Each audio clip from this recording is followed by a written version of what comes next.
Her day started well. Sandra Collins woke to a wonderful sunrise shining into her penthouse. The yellow sun of System CA-112 shone down on the orange sand of the second planet. Sandra had a couple of hours before duty. She marveled at the speed of the terraforming. 20 years ago, she couldn't stand on the balcony without a breathing mask.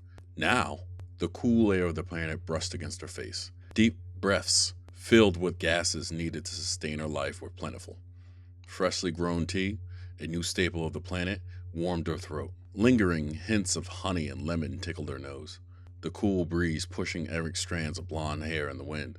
Another sip, more warmth. Sun rays warmed her bare feet and knees as the sun rose in the sky. In a couple hours, she wouldn't need the blanket that covered her upper body. Sandra enjoyed this part of terraforming, the result of decades of work. Sandra was on her 7th planet terraforming deployment, the 3rd she commanded. That is also the reason why her day turned so horribly wrong. 3 hours later, Colonial Authority Terraforming Executive Officer Sandra Collins laid on her back, the sounds of chaos erupting in the command center.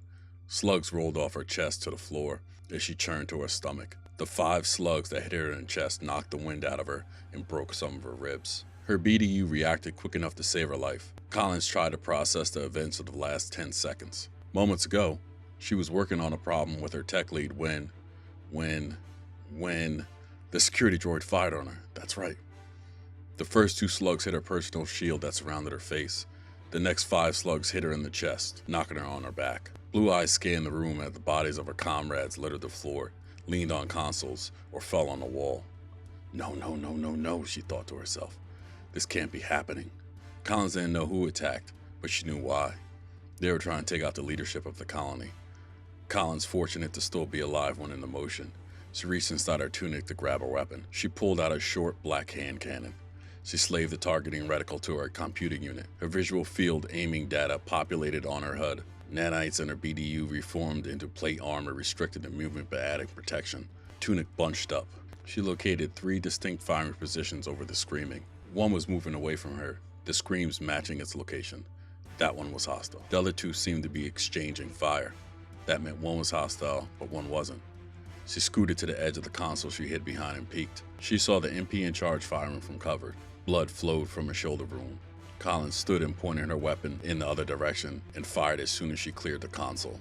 The security bot took 3 shots to the midsection, knocking it down as it tried to return fire on her but missed. Collins jumped over the console and fired 4 more times.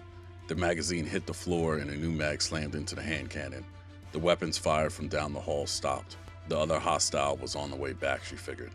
With speed, the bot ran into the room, firing on the MP who was now standing from cover. Bot's carbine weapon punched through the console he hid behind.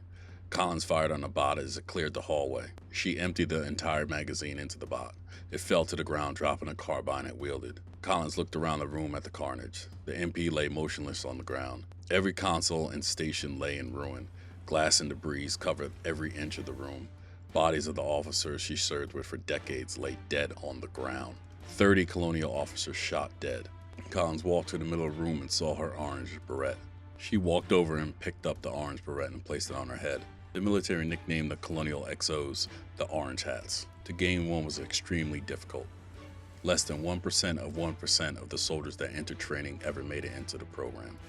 Getting that hat was the greatest achievement of her life. Putting it back on after an assassination attempt made it feel better, though she knew that the feeling was irrational in the middle of combat.